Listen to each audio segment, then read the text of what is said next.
Nord Stream 2, it is getting into a political level already. What I have to say is that we are missing one permit. We have increased the volume by 1 billion cubic meters per year on top of that.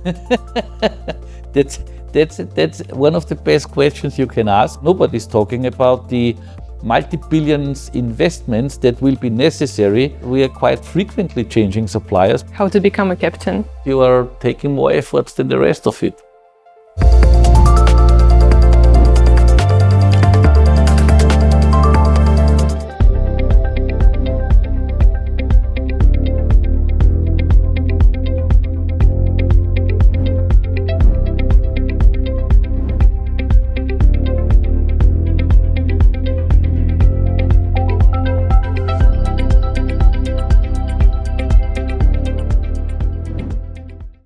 Today we are here in Vienna, in OMV head office, and we're meeting Manfred Leitner.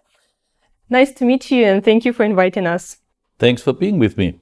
Great. So let's start discussing the strategy of your company. And I know that one of the main points for you is to be a stronger presence on the European gas market and petrochemical market. Am I right? Yes, both is true. Nord Stream is one of these activities. Can you comment on this?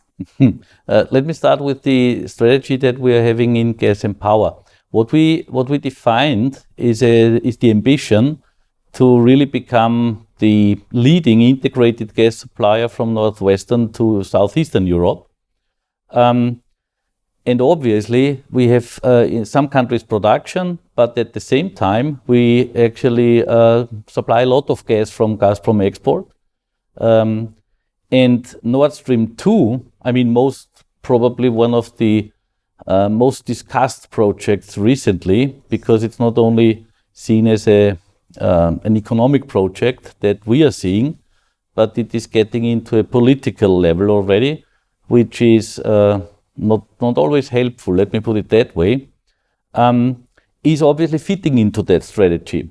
And because what we see is that if you look just at the facts and leave politics away, then you will find that the gas demand in Europe, in our opinion, will at least be stable, if not growing over time. In Germany, nuclear power will be phased out. The coal-fired power plants will go out at a certain point in time. And in my opinion, it's only natural gas that can replace a lot of that power that has been produced otherwise. And then you just see that the Nord Stream 2 is a direct link between Russia, having the biggest gas reserves in all our surroundings here, into Germany, which obviously will have a growing demand. And at the same time, the European production is declining significantly. We believe over the next 10 to 15 years, and the pipeline project is a long-term project, not only for a couple of years, the import requirements will go up by 100 billion cubic meters, and the pipeline is having a capacity of 55. So there's a lot of room for other, supply sources. And for the customer, we believe it's the best that you have a lot of competition in those supply sources, because obviously this is giving you the best price. So this is exactly one of the reasons, or one of the main reasons why we are supporting the project. We are not having a share in that project. We are having a financing part, as for other European companies are having. That goes for 10%. And actually, I think the project is well underway with some political problems currently that we see. What is the progress of the project right now? The progress is, I think the pipes are laid. This is something which is I have to explain that to a certain extent. It will be two lines, 600 kilometers each. So this is all in all 1,200 kilometers approximately, and approximately 50% of that is already laid. So I mean that's a big progress. And the progress is continuing now on a daily basis because those vessels are at work. So despite of any political issues, it is still in progress. And when do you expect it to be finished? That's a very good question. The plan was to put it into operation at the end of 2019. What I have to say is that we are missing one permit. We have got the permits and all the approvals in Russia, in Germany, in Finland, in Sweden. Everything fine. In Denmark, we have not got the approval so far, or of the permits or of the approval requests that have been done by Nord Stream AG. That's a unique situation for us as well to understand what is the background to it, because there are 3 different routes already applied for by Nord Stream 2 AG. And the first one was placed, I think, in the first quarter of 2017. So this takes such a lot of time, and there is no deadline defined for actually producing that approval. And this is what we still think, the approval is coming within the next couple of months, then there will not be a delay in the finalization of the project. But if this is delaying in terms of getting the approval from Denmark, then obviously there could be a delay in the project all over. What do you think about the reasons for Denmark? Do you have any guess on it? I do not see an objective reason, to be honest, because as far as I can judge, all the routes that have been applied for qualify in terms of technical and environmental characteristics. So this is something where I do not have a good explanation for it. So no guess at all? To be honest, the longer it takes, the more we should think about in Europe having a certain reliability to trust the legal framework, first of all. And I think the second topic that is not unimportant as well is to have a certain trust in investing into European companies, because most of the work and most of the services have been in the past, especially as far as the material is concerned for the pipes, have been placed with European companies as well. Speaking about partnership relations between countries who are participating, what can you say about this? I think what you see is that there is a number of European companies that have a pretty strong partnership with Russia, especially with Gazprom. Gazprom Export, especially as far as OMV is concerned, is having with us for Austrian supply, I think the first long-term gas supply contract in place starting in '68 already. So we celebrated the 50th, anniversary only recently, and we have in the meantime even increased the final date of the current supply contract to 2040. So we are not only having the longest out of history, we will have the longest in future as well. But there are other companies that have very good relationships to Gazprom, and you see those other 4 European companies that are financing each 10% of the share in Nord Stream 2.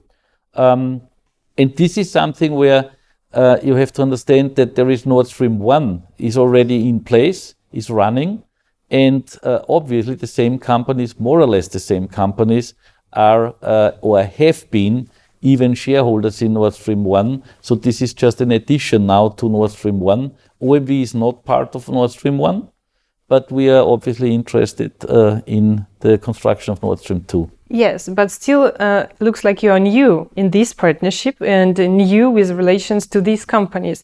So they accepted you well in this partnership? Absolutely. I think we have the same target. And as long as a group of companies is having the same target, you are aligned, yeah? Yeah, and no competition between partners? I mean, competition, the point is that we are cooperating in that project.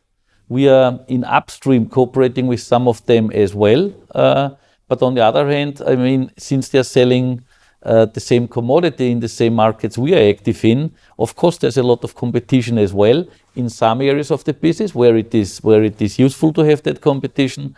But if you can, align forces to support a project like Nord Stream 2, then we are very much aligned there and supporting that. you started to say about the Gazprom. So you prolonged the agreement with them. So you have a new agreement for prolonging the terms. Can you say more about this part? Yeah, we have prolonged our long-term gas supply contract for Austria until 2040 now. So this is a very, comfortable duration as well into the future. And we have increased the volume by 1 billion cubic meters per year on top of that. And I think this is a very, very clear evidence how trustful the relationship between Gazprom and OMV is for the security of supply of Austria with natural gas. Do you like living in Austria? Yes, quite a lot. Why? Because it's beautiful here. We are sitting, if you look out here, you see Vienna. I live in Vienna. I have been born in Vienna. And I like to be and love to be in Austria. And why? Because I'm traveling quite a lot. And I see a lot of capitals and I see a lot of countries all around. And just to have the best of all confirmations, I always like to come back. Okay, why? What is the name three things you like the best? I think, first of all, Austria has a beautiful landscape. We have a very high level living style. What I mean is you are secure here. You have, the environment is okay. I think you can move a lot around, and on top of it, there is a lot of cultural offers that you can make use of. You're saying that you are traveling frequently on your business. Yes. And how does it influence your lifestyle? Hopefully not too much. The only thing what I'm seeing is if I go to sometimes Eastern European countries or more remote countries even, it's good to see that people are living in different, standards and different environments. So what I take out of that usually is that I get more grounded, because if you come back, then you see that we have such a high quality of living here that is not the same for everybody. Name the best country and culture you like, if not Austria. There's such a big gap behind Austria that I do not want to choose any one of those. You're always saying that Europe will have more demand for gas. And am I right that it is in one line with this energy transition trend? Yes? As well, what we believe is that gas should play a much more important role and will play a much more important role. First of all, if you look at the CO2 targets in the European Commission, in the European community, then obviously there is a lot of reduction necessary in the future. What we see, and others as well, if you produce power out of coal, you could replace potentially coal by gas. This would mean a 50%, a 50%, reduction in CO2 emissions. So this is already showing that gas is something, or is a commodity, which I believe we cannot do without using more in the future. It has a part even in mobility, because CNG cars are having less CO2 emissions as well. In Austria, for instance, the CNG infrastructure is in place. So there are approximately 160 stations already there.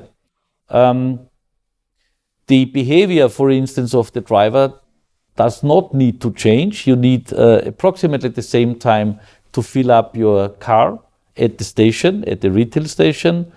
The mileage is comparable to fossil fuel combustion engines, so there is not a lot of change. And by the way, I think the running costs for the cars are 50% approximately compared to combustion engines. So there is such a lot of advantages as well in private cars that it is difficult to even understand why this has not come to a breakthrough much earlier already. It's not easy to make all the people change their cars to a new one.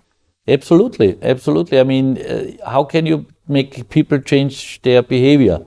And I think you have to give them a certain incentive to do that, because otherwise they will not change it. A very clear example for that is currently that in Germany the car producers are very much, persuaded by politics to produce electric cars. E-mobility. In e-mobility, exactly, because what they are having is they have a certain target for 2020 to reduce the CO2 emissions to below 95 milligram CO2 emissions per kilometer. And the legislation is set in a way that if they are not complying with it, then obviously they will see penalties for that. And on top of that, the electrical cars is accepted as a zero emission car. So this means if you have an SUV that you potentially sell, and you sell one electrical car at the same time, you can bring the fleet down to below the 95, whereas more than 40%, I think, of the German power production is coming out of coal, but this is totally left aside. So today, to run an electrical car in Germany on the power mix that is produced doesn't bring anything to CO2 reductions, but it's the other way around. So we have gas cars on the one hand and e-mobility on the other hand. And how do you predict what will win? That's one of the best questions you can ask. And to be honest, this will very much depend on the political decisions, because the car producers have not produced a lot of CNG cars, of CNG cars that I have mentioned before in the past. That was the reason that the customers could not even buy them, because there was not a lot on offer. If you produce cars, then they should have a certain appeal to the customers as well, not only very small cars and so on and so forth. And I think this year this will happen. There will be another initiative so that the car producers will come with a variety of CNG cars. This will potentially have an impact as well on the customers. Why I'm saying politics, the problem that we currently see is that all other alternative fuels compared to a diesel car, for instance, are much more expensive. So unless they are subsidized, right, then the customers obviously will not go for them, because it cannot be, I think, a legislation to forbid a certain type of engines. This would be the other way around. But I think this should not be the case in the European community. So it will depend on where the incentives are most interesting for the customers. And to answer your question, I don't know, but I'm sure that the customers will decide on it and nobody else. What would you decide? What I'd decide if I buy a car tomorrow, I would go for a diesel car. And which one you're driving now? Also diesel? A gasoline car. Really? Yes. Really? Yes, really. You know, because I'm responsible for refining as well in OMV. And in the past, or in the past couple of years, the challenge for refineries was always, because diesel demand was growing, gasoline demand not. And because I'm trying to be pretty consistent in what I'm doing, I went for a gasoline car just to give an indication to support our refineries. And still, if now you're saying that gas cars are better, would you change your car to use gas? That's a good question. This might happen even. Yeah, this might happen. I could imagine to change from my car to a CNG car. I cannot imagine to go to an electromobility car. Why? Because I think it is simply currently not understood what is really the whole complex in the chain from beginning to the end behind. There is such a lot of CO2 emissions in the production of batteries. For instance, you need certain raw material, which, if you look how this is produced in South America, or for instance in Africa, that's not the way of quality production, preserving the environment there. And finally, I think we do not understand so far how we would recycle the batteries once they are actually coming to, their lifetime is coming to an end. And on top of that, if you look on the flexibility of those cars currently, I would not want to have a charging time of 30 minutes or so to go for the next 50 or 80 kilometers if I'm driving fast. That's something which obviously, unless this is very much improved, I think will still be an obstacle to go for, at least for me, this is one of the biggest reasons not to go for an electrical car. And the charging station for electrical car, is it enough? There's a lot of infrastructure missing, yeah? And this is one of the, for me, the most interesting parts of the whole discussion anyway, because nobody's talking about the multi-billions investments that will be necessary to go away from the current, automotive fuels to alternative energies anyway. If there will be more gas cars, how much investment it will take? For CNG, you mean now? Yes. I said in Austria you have the infrastructure available. It's here. But for car producers, maybe? For car producers, I think it's more or less the same effort to produce diesel cars than CNG cars. That's not the problem as well.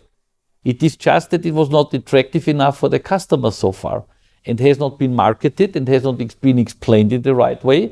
And CNG is now getting obviously a certain new support because of the climate discussions. Because it's a very, if you want relatively climate-friendly fuel, if you compare it, for instance, to gasoline, much less CO2 emissions, you don't have fine particles if you use that car. So there's a lot of advantages without having to invest, into a big range. Another important part of your strategy is internationalization of the downstream and upstream business. Yes. And here is a partnership you want to go further with Middle East and Asia. Am I right? Yes, Can you absolutely. comment on this? Why these regions? If you look into our downstream oil strategy, and this is what it is all about, is that we see, and I think we're not the only ones, everybody is actually planning for that, the demand for automotive fuel in Europe will go down, for heating as well. So what you have to do here is not to go into higher capacities, but what we are doing is, for instance, in OMV, we try to, and not only try, we will do it, we will change the product slate from those products more where the demand is declining to products where the demand is growing, like jet fuel, for instance, petrochemical products, but there is no growth. And so the only growth we still see in refining, and especially in petrochemicals, is in Asia. That's a very big market, a growing market with growing demand. And because we have developed a high quality of know-how, how to efficiently run a downstream operation in Europe in a pretty difficult environment, the idea was to transfer that know-how into a different place that is in the forefront of growing markets. And therefore, it is, and I'm very much proud of that we succeeded to get 15% in ADNOC Refining just recently. We are not having the closing, we have signed it. The closing most probably will happen in the third quarter of this year. And to acquire 50% in a trading joint venture, in a global trading joint venture, that will have to even be built up now. Yeah, this is in the phase of being founded. And the ADNOC refining system, it's not only one refinery, this is 3 refineries, is the 4th largest refining location production site worldwide. So it's a very high quality production. And obviously, if you can apply, and this is what is the plan, our know-how there, then obviously we see a very, very interesting future for that investment. Why have you started with ADNOC? We have a very clear, I think, relationship even between Austria and Abu Dhabi since long. Mubadala, the foreign investment arm of Abu Dhabi, is owning 24.9% in OMV. We have Borealis, for instance, one of the biggest, polymer producers worldwide. OMV has a 36% share in Borealis, and Mubadala has a 64% share in Borealis. And Borealis is having a joint venture in Abu Dhabi that is called Borouge. This is currently the biggest polymer production site worldwide, where Borealis is having a 40% share and ADNOC is having a 60% share. So you see already a certain combination in cross ownership between Austria and Abu Dhabi companies, if you want. And so it was, I think, just logical that we could come to a transaction again with Abu Dhabi and to go into ADNOC Refining. Whereas I have to say it was a pretty, competitive process, so it was not a bilateral discussion. More than 20 companies applied for their share, and finally Eni and OMV have been successful in getting one. What kind of innovations you want to bring to that market? Pretty good question. We are having an MOU, a memorandum of understanding signed. As you might know, we have developed, or we are on the way of developing, for instance, the recycling of post-consumer plastics here in Austria. This is just a research project still, but we have signed a memorandum of understanding with ADNOC to at least take a feasibility look whether this would qualify to be a part of the sustainability solutions in Abu Dhabi as well. And again, their first impression, what they think about this proposal? I think they're pretty excited. We're excited about that, but it will take time because, as I said, it's a research project and research is taking time. We have a pilot plant currently at not a high capacity. It's only 800 tons per year. And this plant is more or less used to stabilize the production process, which is the real challenge to get that under control. If we are successful in doing that, then we will invest into the next stage, that is a plant then having approximately 20,000 tons per year. And this would be the basis. If this is then really working, then we go into an industry scale plant of something like 200,000 tons per year. And this would make a lot of sense already, because this would mean that we replace some of the crude that otherwise you would have to bring from international markets to our Schwechat refinery here by feedstock that is already in the country. Am I right that you're a fan of football? Yeah, I'm a fan of football, but not that active anymore as a fan than I have been in the past. Did you play football yourself? Yes, I have been playing football for 15 years, but in an average talented way, I would call it, because I was just in the third league of Austria and that was it. But I had to stop then at a certain point because I went into a foreign country for working for OMV. You never had a dream to go to make it as your profession? Everybody has a dream to do it, yeah, but obviously it did not work. Austria is famous for its Bundesliga. I don't know whether we are so famous of our Bundesliga, yeah. But still, yeah. What can you say about this club? Do you support it? The Austrian Bundesliga, first of all, I'm really proud to be an Austrian, but not to be proud in terms of football, because our clubs are having not the quality of football than other countries, which is to a certain extent caused by, I think, the development, and a lot of the better players have left Austria and are playing for bigger clubs. Which is your favorite club? In Austria, you mean? No, at all. Internationally. International. I do not want to sound like this is changing on a weekly basis. It does not, but it was CF Barcelona.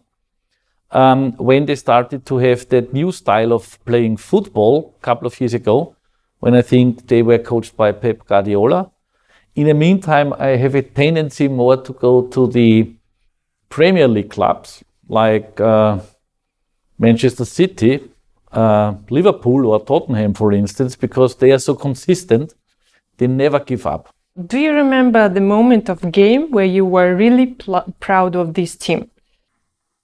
I was once proud of the Austrian national team because we have a special relationship, especially as far as football is concerned, to Germany. Usually we lose out all the time. And it was in 2018 when we beat them 2-1. I have to say it was just an exhibition game, so it was not having a big value, but still for Austrians, that's a good moment. When you are going to see the next match, any? I don't plan to see a next match. Maybe the last match I saw was in St. Petersburg, when I saw Zenit St. Petersburg playing. I think they have in the meantime won the championship, or the local championship at least, in Russia as well. Maybe there's a time to see them as well, because there's a great stadium, first of all, and a great team as well. And why do you like football? What attracts you in this? A team play, yeah, and this is not very different to work, because you have teams here, you have teams there, you have the common target, and everyone is dependent on the other. Otherwise, I mean, you cannot win alone in football. It doesn't work. So you like this teamwork? Yes. Why? Because if you have a team, you can multiply the impact. If you are alone thinking, then you just have a certain, yes, some are a broader area and can cover a broader area, but it's always better to have more opinions. It's always better to have different dynamics, because sometimes the left one will be more dynamic than the right one, and so I think it's all in all, it's a better setup to have a lot of forces running into the same direction. Okay, and what kind of character needed for good teamwork? Not too much of egoism, first of all. And as I said, a team requires a common target. Otherwise, it's not a team. And a team needs a captain.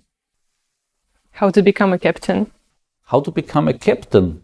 Because you are taking more efforts than the rest of it.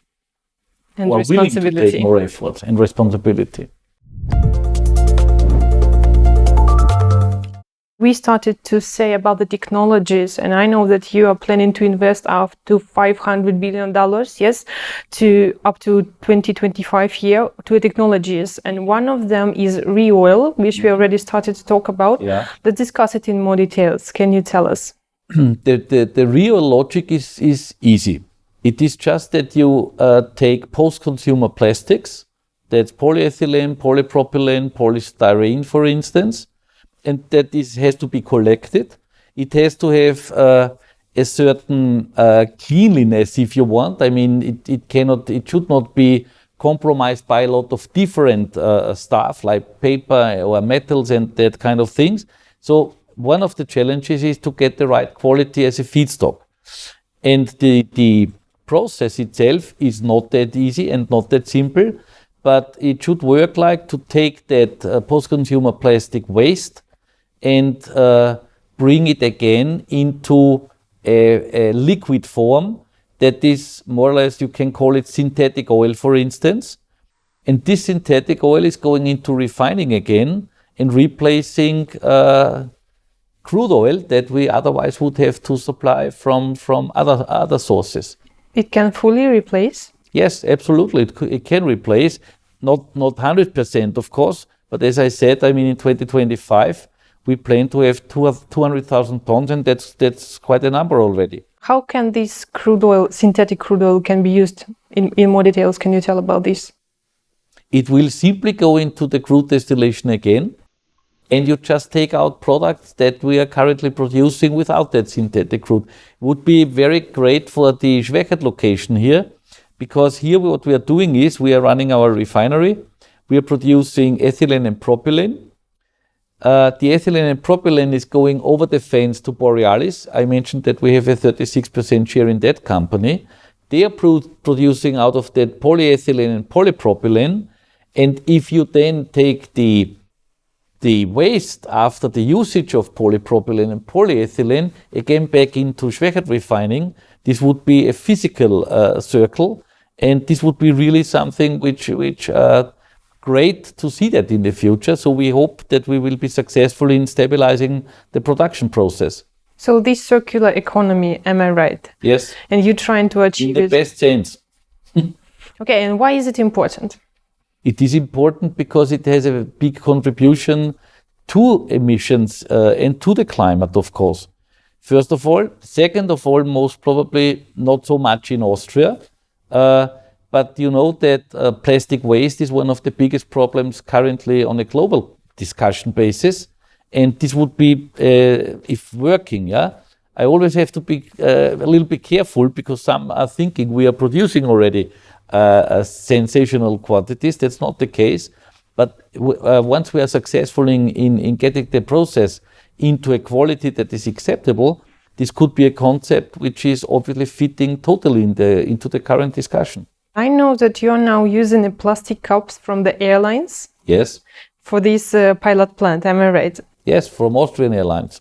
Besides of this, what kind of material can be used and from what place you can take it? It is whatever was the final product, as long as it is polymers, you can use it. The cups that we are getting from Austrian Airlines as a feedstock for the ReOil plant, this is a cooperation that we have started. Austrian Airlines is, by the way, one of our biggest customers in the Vienna airport, of course.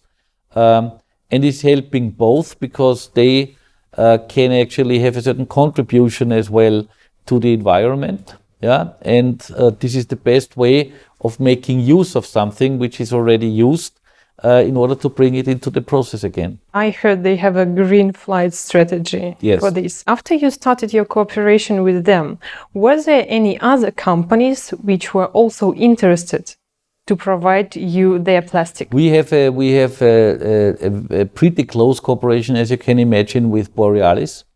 And so this is something which most probably we will develop in a synergetic way together with Borealis as well. Because if you then connect potentially their products with our needs, then this would be obviously a perfect fit. And another thing is co-processing. Yeah. Can you describe this one? Co-processing is a process, I believe, that is already to a certain extent working elsewhere in the industry. To make it very simple, the idea of co-processing is not, as we do it today, to take the finished products and then you blend biofuels into the finished product, but to use high quality biofuels already before the crude distillation, and you process the whole together with crude through the whole refinery. What you get is a product which has a much higher stability, a much higher quality, and as well has a much lower CO2 footprint at the same time. This is something which I think has been already advanced in terms of technology in our refinery. We are doing that in the Schwechat refinery as well. We'll need substantial investment, is one part of the 500 until 2025. But I hope we will be there in the foreseeable future even. For this co-processing, you need to add mixtures, and that these mixtures can have an influence on engine and equipment. Is it like that? Yes, this is what I mean with a much better stability of the product. Because if you mix two finished, components to each other, that's totally different than you process them at the same time through our configuration of the refinery. How can it be managed? This is something which we have just to find out where are the challenges still. We know where they are, but this is something which is going, I think, much too more into a technological discussion. But we see where we still are not in the right quality of the process. And we are working on that in order to remove those challenges. And then I think they should be running, as I said, next couple of years. This ReOil is already a pilot plant. It is working on your Schwechat refinery. Am I right? It is working here in the Schwechat refinery. We had invested in that one 10 million euros. So that's an investment already. But it's a low volume currently. It's a low capacity. And the pilot plant is a pilot plant because they should be then piloting a higher capacity. And so what you're doing is, in order to not overinvest already, because we could try to have a 200,000 tons investment today. That's a multi-billion, not billion, it's a few hundred million euro investment. But you don't know whether it will be working. And so the risk is much too high. So this is why you gradually grade up then the capacities. And we are now in the pilot phase. As I said, the next one would then be, a 20,000 tons per year capacity, which is already good. That is already something.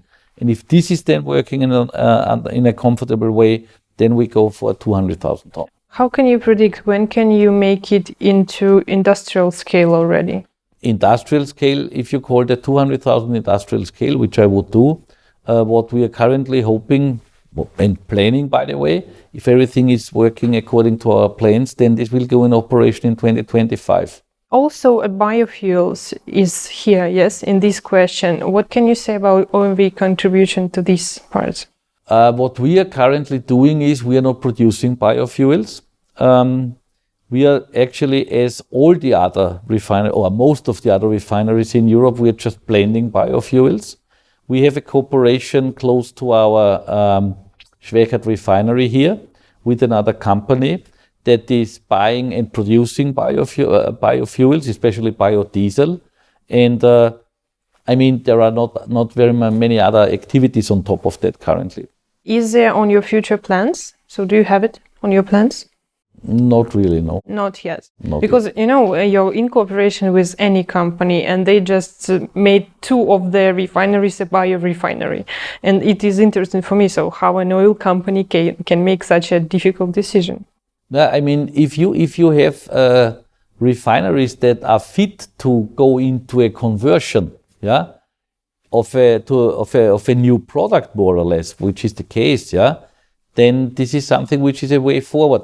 We have 3 refineries and there is no plan to convert them into biofuels refineries. Another part which I want to discuss with you is the Congress participation. What can you say about OMV company preferences in this? First of all, to be honest, personally, I don't have a lot of time to go for such, events. Maybe too little time to do it because sometimes they are pretty valuable.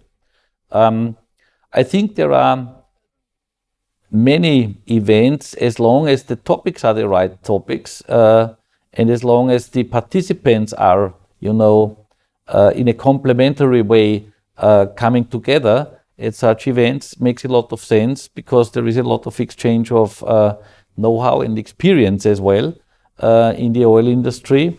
And where we see it mainly is in refining. What kind of companies you as OMV would like to meet at the Congress? I think, downstream oil companies, but maybe not only from Europe, because sometimes the level of development is different in even other countries. Sometimes in some aspects they are more advanced already, and it's always to get something which has a certain value back home then from such an event.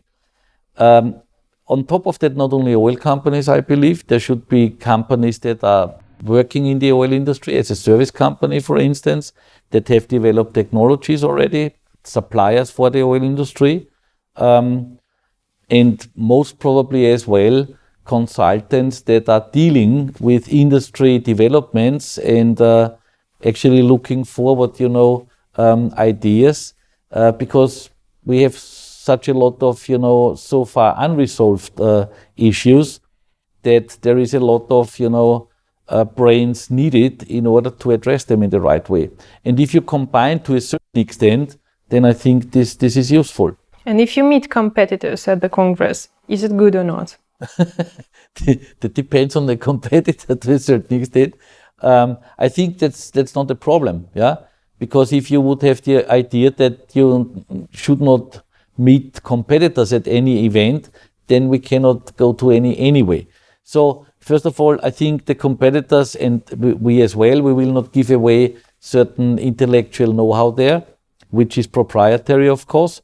But at the same time, you can learn from experiences of processes potentially that have already been implemented in some of the refineries, not in all of them, or in the petrochemical part of refining. In the maintenance part, there's so many areas which are very important to run successfully a business in a pretty difficult environment, so that this exchange of opinions and of experiences is I think, pretty necessary. Can you list for me 5 issues where OMV want to find a new supplier or service provider to help to manage your production challenges? I do not name 5, I do not name 3, but I can tell you that we from time to time are going out to find new.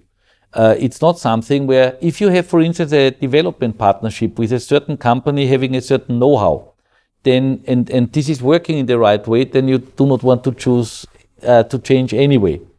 if you think about different areas in refining where you need services, then what we are doing is we are quite frequently changing suppliers, because obviously we are having a certain benefit that there is a lot of competition as well.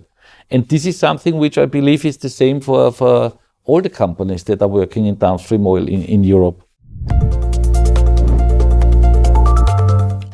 We can go to Blitz, another Blitz. traditional part, which is Blitz. Okay. So you just give me a quick reply, which is in your head. Don't think too much, just reply, okay? 3 professions you consider the most important. Medical doctors, farmers, researchers. Why? Because I mean, if you really look at it, I mean, what is the highest target that potentially human beings are having? That's health, because you want to get old in a healthy way. And I think the first one is the most important support for that. Farmers, I think the quality of food is a topic as well. That's the reason why. And the last profession that I mentioned is researchers, because this is something which they deal with future, and this is where we will be going to. Monopoly, is it good or bad? A monopoly in the industry, or what do you mean by that? In the industry. I think it is not good if you talk about Europe. You could have 2 different angles here, because you could look as a monopolist. Then a monopoly is great because you have everything under control.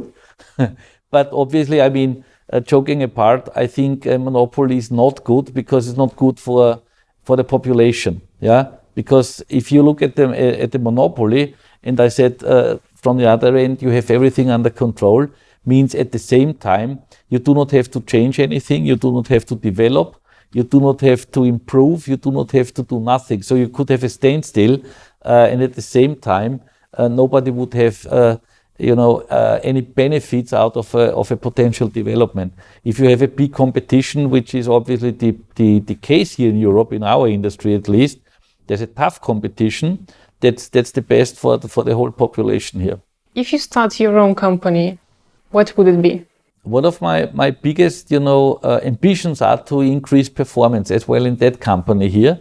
And so, yeah, if I would start the company, I don't know whether I would do it, yeah, but would most probably analyze companies in terms of performance, and find areas where you can improve it, find areas where you can get better, where you can increase efficiency. So it's a, if you want, a consulting company for profitability and performance. What habit you would like to get rid of? The first one that crosses my mind now is I'm pretty impatient, and sometimes I'm saying I would like to get rid of it. But if I'm honest, I don't want to get rid of it. Yeah, it can be good. That makes a lot of ambitions and as well.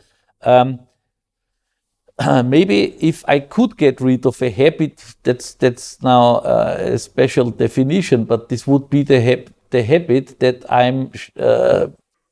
that I do not allocate enough time for sports. Can you describe in one sentence what do you do at work? Trying to find still potentials to improve our performance overall. What are the most influential oil companies on the market? In terms of size, this would be most probably ExxonMobil, Shell, British Petroleum. And in downstream? Go back to Europe now in that. Total, Repsol, OMV. How does big amount of money influence a person? I think that depends on the person. I think if you have a big amount of money and you did not have a big amount of money before, this will refocus your concentration areas, because you do not have to think about anymore whether one restaurant is a little bit cheaper or a little bit more, and you might go to different, places to buy your daily belongings. But I like most those guys that potentially are changing in those areas, but that do not change the core of their values. Could you please tell me who would you pass on this opportunity? I would like to pass it on to the the downstream manager of the nearest refinery to the Schwechat refinery. It's just 50 kilometers away. And I would like to pass it on to Gabriel Szabo, who is the CEO of Slovnaft in the Slovak Republic, where we are running a big retail network. And hope you will enjoy it as I'm doing it. Back to MOL Group. Why? This is a competition which is a competition at a pretty high level. And everybody is taking, I think, a pretty good part in it. Still knowing the markets, still understanding what to do, still understanding where to go. So I think it's a tough competition, but at the same time in a very rational way. What question do you want me to ask? Asking most of those that you have asked me today. Okay. Thank you so much.